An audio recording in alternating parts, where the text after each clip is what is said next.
Hi everybody, it's Thursday the 12th of January and the FTSE's just had its longest winning streak since it was created all the way back in 1984. But could the bubble be about to burst? The index down 1/3% today at 7,269. Maybe it's just taking a breather. Now, retailers are playing their part in the decline of the FTSE today, especially Tesco, which had its latest quarterly trading statement out today. Quite important because it includes Christmas, and it's my stock in focus today because even though the company has performed fairly well, the shares are being dragged down. In fact, they were about 2.5% lower earlier on at £2.03. But why? Overall, group sales for the last quarter were up 1.5%. The UK did even better with sales growth of 1.8%.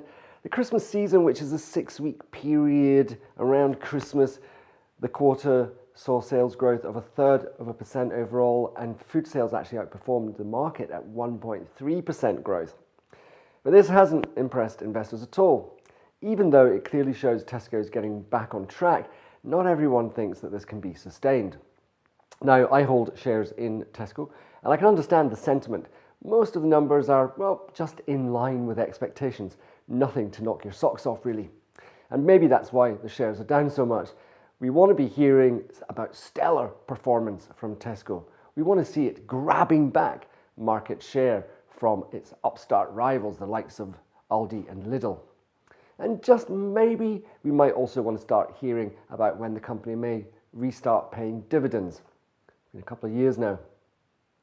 Now, I'm sticking with retail for my big boss spotlight because Steve Rowe is the chief executive at MarksSpencer, which also updated the market on its quarterly and Christmas trading as well. Totally different story from Tesco's strong performance in the last quarter, which sent M&S shares much higher. Earlier, they were about 2.7% up at £3.49. Now, I also own M&S shares, and I'm pleased to see clothing and homeware rebounding with such good growth, 2.3%. This is pretty major because it's the section of the business that's been in decline for a long time.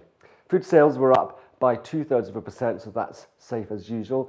And M&S said it was down to better products, better choice, better prices, and less discounting. And to be honest, I wasn't overly keen on Steve Rowe when he was made chief executive last year, coming from the clothing side of the business as he did. And things really didn't look encouraging over the first 6 months of his time in the job. But I have to give him credit for this latest performance. Let's just see if it can continue. Although I have to say, Steve Rowe himself has warned that the next quarter might be affected by the fact we're having a late Easter and also sale timings, and all this against a backdrop of uncertain consumer confidence, just when it was sounding good. Well, that's it for this week. I'm off. I'll see you on Monday. In the meantime, please do share, subscribe, and follow me on Twitter.